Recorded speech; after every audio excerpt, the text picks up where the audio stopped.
Episode 12, Lautan Jiwa. Fei Hung terus berteriak sekuat tenaga, mengeluarkan sebuah udara dari paru-parunya, bahkan merobek pita suaranya, melukai tenggorokannya dengan parah. Sekarang aku terjebak di alam bawah ini, di mana tidak ada energi ki murni.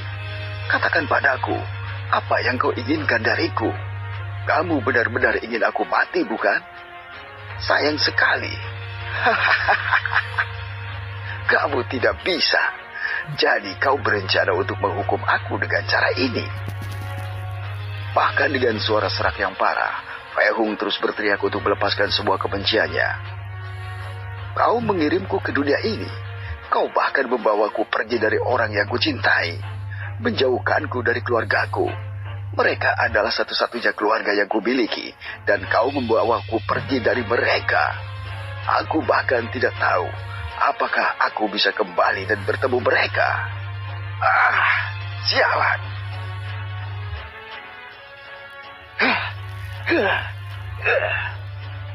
Setelah sekian lama melampiaskan semua frustasi, kemarahan, dan kemarahannya yang menumpuk, Fei Hung mulai terengah-engah. Sekarang dia sangat lemah sehingga dia berbaring di tempat tidur dan mulai bernafas dalam-dalam untuk menghirup udara sebanyak mungkin untuk menstabilkan dirinya. Dia bahkan tidak peduli ada orang yang bisa mendengar teriakannya. Lagi pula, apa yang bisa lebih buruk daripada hukuman Dao sendiri dan kehilangan kultivasi? Fei Hung melepaskan indera spiritualnya dan menyadari bahwa Ling Yan berada di luar pintunya. Bahkan Ling Shi juga ada di dekatnya. Matanya terlihat sedikit merah, seolah-olah dia baru saja menangis. Dia tahu bahwa Ling Yan telah keluar dari ruangan selama beberapa waktu. Sepertinya dia belum memutuskan untuk masuk. Kemungkinan besar dia sedang menunggu Fei Hung untuk melampiaskan semua yang dia miliki. Fei Hung berterima kasih kepada Ling Yan karena tidak hanya membantunya dan mencoba menyembuhkan luka-lukanya, tetapi juga atas pengertiannya saat ini ketika Fei Hung ingin melampiaskan semua amarahnya. Dia tidak mengganggunya. Tampaknya, Ling Yan segera untuk pergi dari depan pintu sambil membawa keranjang obat. Rupanya dia akan pergi untuk mencari tanaman obat untuk membantu Fei Hung. Setengah jam kemudian, Ling Yan tidak lagi mendengar suara apapun dari dalam kamar. Jadi dia pikir Fei Hung telah tertidur dan kemudian memberitahu Ling Shi bahwa dia pergi. Fei Hung yang melihat ini hanya bisa tersenyum lemah.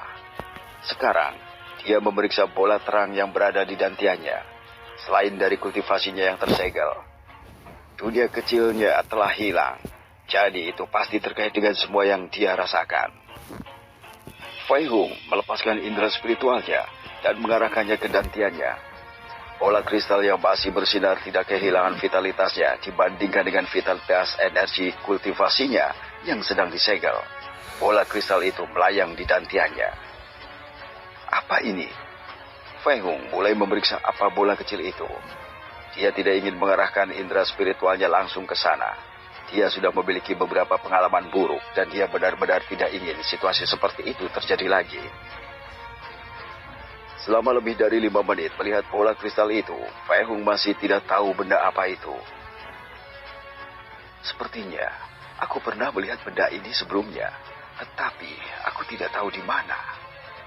Fei Hung mulai memutar otak untuk mengingat di mana dia pernah melihat bola kristal kecil itu sebelumnya. Kemudian dia ingat sesuatu. Tunggu, lingkup ini adalah yang ada di lautan pengetahuanku. Fei Hung ingat bahwa benda ini adalah salah satu benda yang bersemayam di lautan jiwanya tanpa melakukan ada gerakan pun selama ini. Fei Hung dengan cepat mengubah indera spiritualnya menuju ke lautan jiwanya. Ketika dia ingin memasuki lautan jiwanya sendiri, dia merasakan lapisan batasan yang menutupi seluruh lautan jiwanya. Dia tahu bahwa hukum Dao Surgawi juga telah menyegel lautan pengetahuannya. Lautan jiwanya begitu luas dan tak terbatas. Tetapi tampaknya terlihat agak kabur. Ini karena efek dari segel surgawi. Dia dengan cepat mengalihkan pandangannya ke langit lautan jiwanya, di mana 3 benda yang selalu berada di lautan jiwa di dalam pikirannya seharusnya berada. Fei Hung terkejut melihat hanya ada satu benda yang mengambang di atas lautan jiwanya. Tepatnya, bola kristal yang memamerkan energi kuat yang terkandung di dalamnya. Fai Hung menegaskan bahwa bola kristal ini adalah salah satu benda yang ada di lautan jiwanya, menemaninya selama ribuan tahun hidupnya. Tetapi pada akhirnya, mereka tidak pernah membuat gerakan apapun. Fai Hung mengingat itu, hanya sampai dia menghadapi petir kesengsaraan dunia dan hampir mati. Kekuatan dewa dan kekuatan jiwanya sedang diserap dengan panik, meninggalkannya dengan kurang dari 10% dari semua kekuatannya. Sekarang aku mengerti mengapa kekuatanku berkurang drastis ketika aku jatuh ke dalam jurang spesial kekacauan itu. Fai Hung menghela nafas ketika dia boleh memahami sesuatu. Tetapi, jika satu ada di sini dan yang lainnya ada di dantianku, di mana seharusnya benih itu berada? Fai Hung segera ingat bahwa benih itu telah hilang. Benih itu tidak mungkin menghilang dengan sendirinya, kan? Fai Hung mulai merasakan seluruh lautan jiwanya. Dia adalah pemilik tempat ini. Jadi, dia bisa mengendalikan segalanya, serta melihat dan merasakan setiap gerakan di dalamnya. Seketika, dia mengalihkan pandangannya sekali lagi ke dalam lautan jiwanya sendiri. Fai Hung merasakan sesuatu di dasar lautan jiwa di dalam pikirannya. Itu bukan benih, tetapi sesuatu yang lain. Tepat ketika dia ingin memeriksa benda apa itu, dan jika itu ada hubungannya dengan benih yang dia katakan, Fai Hung merasa bahwa dia sedang diusir dari lautan jiwanya sendiri, dan kepalanya terasa mulai sakit. Ah, sial! Fai Hung merasakan sakit kepala selama lebih dari 5 menit.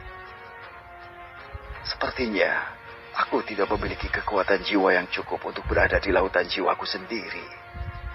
Fai Hung ingat pertama kali dia mencoba mengakses lautan jiwanya sendiri. Seketika itu, dia merasa pusing. Ketika aku sudah cukup kuat untuk masuk ke dalam lautan jiwaku, aku akan memeriksa apa yang ada di bawahnya. Fai Hung memutuskan untuk mencari tahu nanti apa yang tersembunyi di dasar lautan jiwanya. Setelah sakit kepalanya hilang, Fai Hung kembali memperhatikan dantiannya. Dia sedang memikirkan banyak hal tentang seperti apa bola kristal itu, tetapi dia tidak dapat menemukan penjelasan logis. Mungkinkah itu dunia kecil milikku lainnya? Fai Hung merenung ketika dia tidak dapat menemukan petunjuk apapun tentang bola itu, dan ini adalah jawaban yang paling masuk akal menurutnya. Dia tahu bahwa dunia saku kecilnya yang juga berada di dantiannya telah menghilang, dan kemungkinan besar terkait dengan bola kristal itu. Mungkin bola itu menyerap dunia kecilnya dan menjadi satu juga. Dunia kecilnya berisi banyak hal, seperti artefak abadi, pedang dewa, pil dewa, kristal abadi, dan sebagainya. Jika bola kristal itu telah menyerap semua hal itu dan memasukkannya ke dalamnya, Fai Hung akan melepaskan beban pikirannya. Dia tidak keberatan kehilangan dunia kecilnya, tapi hal-hal yang ada di dalamnya yang benar-benar penting baginya. Kristal abadi adalah yang paling penting untuk saat ini, karena tidak ada energi ki murni di dunia ini. Dia membutuhkan kristal abadi itu untuk dapat menyembuhkan tubuhnya dan mendapatkan kekuatannya kembali